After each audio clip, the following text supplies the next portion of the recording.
Imagine a kingdom right in the heart of India, Yeah, a place where Persian elegance kind of blends with local I'm traditions, right. leaving behind these architectural marvels that just whisper tales of power and cultural fusion. Mm. That's the Bahmani Sultanate. Uh-huh. And today we're diving deep into their world. It's fascinating. You know Yeah. how the Bahmanis, ruling from around 1347 to 1527 CE, Okay. really carved out their own identity on the Deccan Plateau. Hmm. They weren't content to simply follow the established norms of the North. Right. They innovated in politics, embraced this vibrant mix of cultures, Yeah. and built an economic engine that just kept their sultanate thriving. Yeah, we've got a fantastic collection of sources on Indian history and architecture Great. to guide us so we can piece together a vivid picture of the Bahmanis' impact, from their administrative systems Right. to their iconic mosques and even their coinage. Wow. We'll uncover the details that make this sultanate so captivating. The Deccan Plateau itself played a crucial role. Yeah. In shaping the Bahmanis' story. Okay. It wasn't just some backwater region, this Yeah. massive tableland, Yeah. bordered by mountains, boasting a unique climate. It fostered a distinct cultural and historical identity long before the Bahmanis arrived. So it was already a melting pot of sorts. Absolutely. Oh. Diverse languages, Yeah. artistic traditions, and even political structures were already flourishing in the Deccan. Interesting. And when the Delhi Sultanate began to crumble in the 14th century, Yeah. it was like a signal fire for the Deccan's regional powers. They saw their chance to step out from under Delhi's shadow. Precisely. Okay. The Bahmanis were among the most ambitious, declaring, in essence, we're building a new center of power right here in the Deccan. Bold move. It was Yeah. a statement that echoed through their political innovations. So how did they translate that ambition into a functioning government? Did they just copy the Delhi Sultanate's playbook? Not at all. What's interesting is how they drew inspiration from the Persian model of administration, renowned for its efficient bureaucracy. Oh. The sources suggest they adopted specific elements, Yeah. like the Diban system, with specialized departments for finance and administration, Right? to manage their vast and diverse territories. So they were pragmatically borrowing from the best, Yeah, tailoring it to their own context. exactly. Yeah. They weren't afraid to learn from others, Yeah. and that adaptability is a hallmark of successful empires. Right. Of course, Yeah. maintaining power in medieval India required more than just a well-organized bureaucracy. True. They needed a strong military presence as well. And they certainly weren't lacking in that department. Right. From what I've read, the Bahmanis were known for their strategic use of highly mobile cavalry units. You're right. Okay. Those cavalry units proved incredibly effective on the Deccan terrain, Yes. allowing them to counter larger, less agile armies and expand their territorial control. They faced constant challenges, but their military acumen was a key factor in their survival. So they had the political savvy Yes. and the military might. But what about their cultural contributions? We keep talking about this blend of influences in the Deccan. Right. How did that manifest under the Bahmanis? That's where their patronage of art and architecture comes in. Okay. The Bahmanis didn't just impose their own cultural preferences. Right. They actively fostered a fusion of Persian and local Deccan traditions. And is that where we see this amazing Indo-Islamic architectural style Yeah. emerging? You got it. Right. The Jami Masjid at Gulbarga is a perfect example. Okay. It's one of the earliest examples of this architectural fusion under the Bahmanis. And it's absolutely stunning. You see these grand domes and minarets, Yeah. classic Islamic features, but they're interwoven with intricate carvings Okay. and decorative motifs that are distinctly Indian. It's almost like they were weaving together different threads Yeah. to create a new cultural tapestry. That's a beautiful way to put it. Nice. And it wasn't a one-way street. Right. The Bahmanis also incorporated elements of Timurid architecture, a style known for its grandeur and elaborate tile work, which was popular in Central Asia and Persia around the same time. That's interesting because it shows they weren't just looking inward. They were plugged into trends in the wider Islamic world. Absolutely. Okay. They were selective, but they were definitely open to incorporating ideas that resonated with their vision. Interesting. And this open-mindedness is also reflected in their economic policies. Let's talk about that. Here. How did the Bahmanis manage to fund all this? The impressive architecture, the powerful military? Their economic strategies were just as shrewd as their political maneuvering. I see. The Deccan's strategic location gave them control over vital trade routes, Okay. connecting them to both inland markets Right. and the bustling ports of the Indian Ocean. This was a period when trade across the Indian Ocean was booming, wasn't it? Absolutely. It was a network that spanned from the Middle East to Africa and even Southeast Asia. Wow. And the Bahmanis were right in the thick of it, Yeah. controlling the flow of goods Uh-huh. and profiting handsomely from it. So they were tapping into this vast network of commerce, but they weren't solely reliant on trade, right? Correct. Okay. They also recognized the potential of the Deccan's fertile lands. Right. They invested in agriculture, Yeah. ensuring a steady supply of food grains and other agricultural products. Smart. It was this kind of diversified economic base that gave them stability and resilience. And I bet their coinage tells a story of economic power, too. Oh, absolutely. The Bahmanis took great pride in minting their own coins. Yeah. It was a declaration of their independence Right. and a tangible symbol of their economic clout, broadcasting their influence far and wide. Yeah, this connection between their strategic trade positioning and their ability to support such a vibrant cultural scene is fascinating. I hadn't thought about it that way before. Right.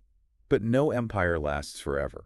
Right. You're absolutely right. Like Yeah. all empires, the Bahmanis eventually faced internal conflicts Yeah. and challenges from powerful neighbors. Yeah. And that's where we'll pick up in part 2 of our deep dive. Okay. We'll explore the factors that led to their decline and the fascinating legacy they left behind. Great. Yeah. Looking forward to it. Yeah.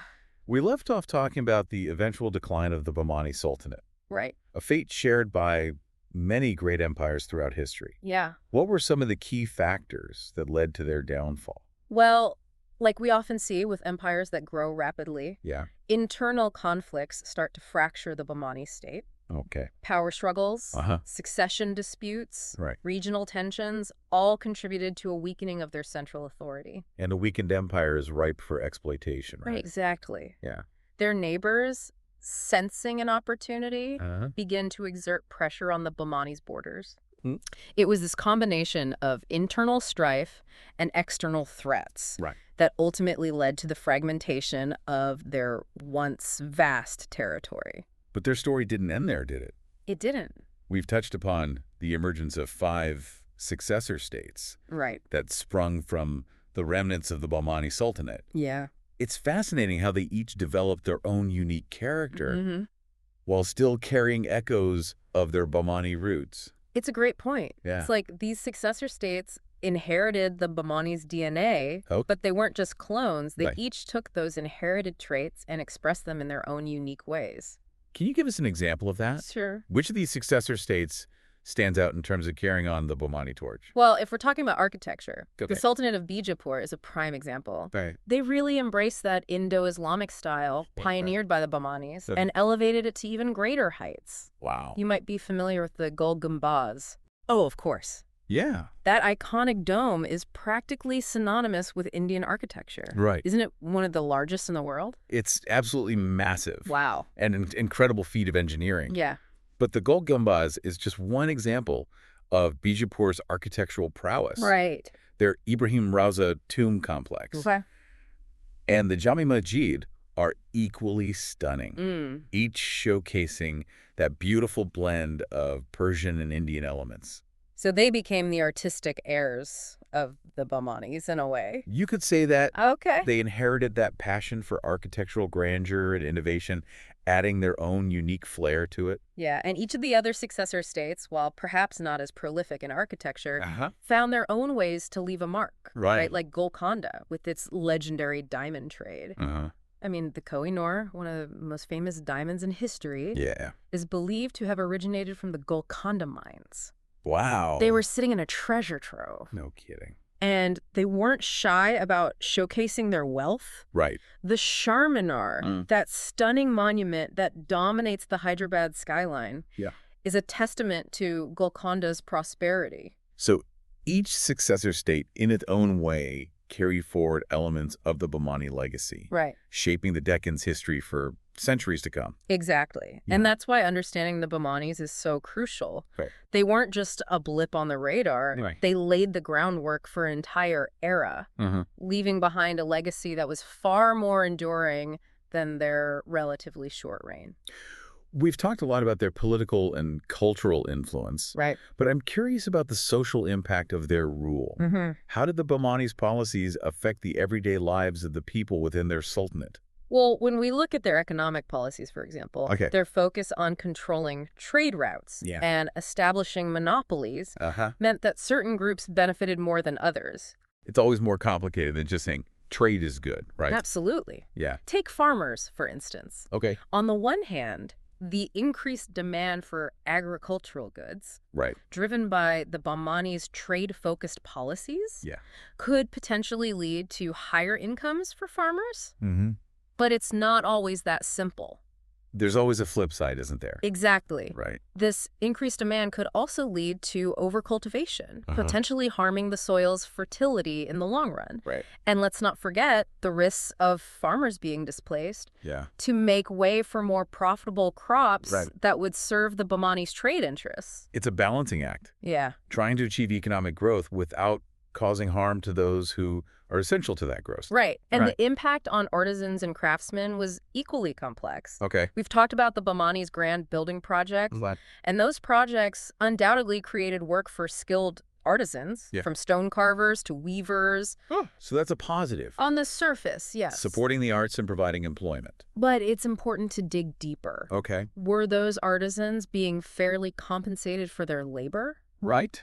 Did they have any control over their working conditions? Yeah. Sometimes the grandeur of the finished product can overshadow the human stories of those who created it. It's a reminder that behind every grand narrative of history, there are countless individual stories that deserve to be heard. Couldn't agree more. Yeah.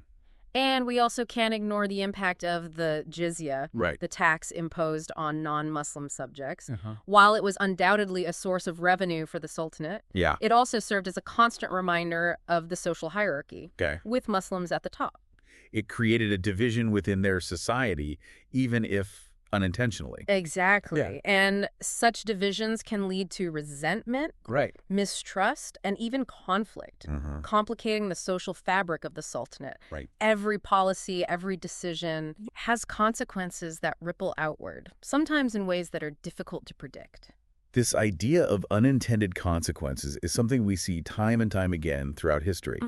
And it's often those consequences that shape the course of events. You're absolutely right. Yeah. And with that in mind, as we move into the final part of our deep dive, let's shift our focus to the Bahmanis' place within the larger narrative of Indian history. Okay. Were they a force for unity or division? Right. Did they contribute to India's cultural richness, or did their policies exacerbate existing tensions? Yeah.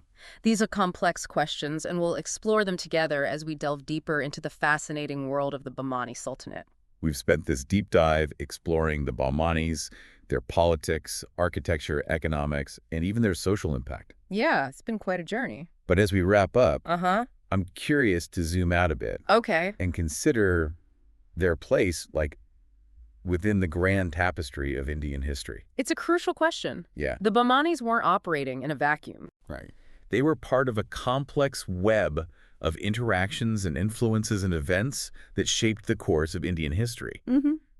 And one aspect that stands out is their role as facilitators of cultural exchange. We've talked about how they blended Persian and Indian aesthetics in their architecture and design. Right. But their influence went far beyond just the visual. Okay. Think about their adoption of Persian as the language of administration. Yeah, right. It wasn't just a bureaucratic decision. It had this ripple effect. I see. Influencing literature, poetry, and even seeping into everyday conversations. So they weren't just borrowing architectural styles.